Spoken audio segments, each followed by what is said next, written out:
En este vídeo vamos a explicar cómo liberar un móvil en cuestión de unos minutos. Es muy sencillo. Todo gracias a Dr. Sim. Lo primero que tienes que hacer es abrir la página drsim.com y en el apartado Libera tu móvil con Dr. Sim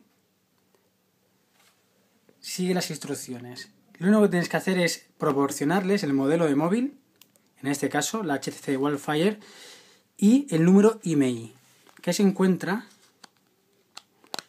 justo detrás de la batería. En este caso ya le hemos enviado el modelo y el número de IMEI a Dr. Sim y en cuestión de solo unos minutos nos han enviado el código de liberación. Este móvil pertenecía antes a Vodafone y a partir de ahora ya será totalmente libre. Nada más encenderlo tienes que introducir el PIN de la SIM del nuevo operador.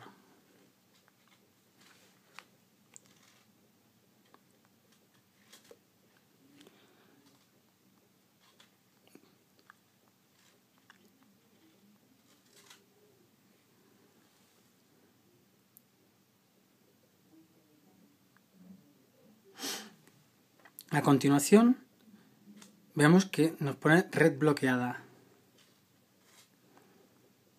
PIN de desbloqueo de red de tarjeta SIM. Aquí introduces el número que te ha enviado Dr. Sim.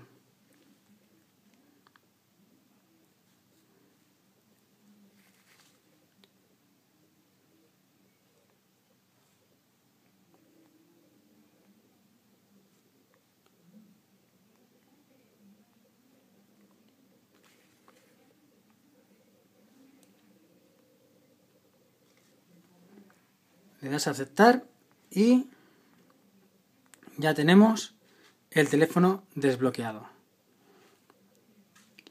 con la nueva operadora.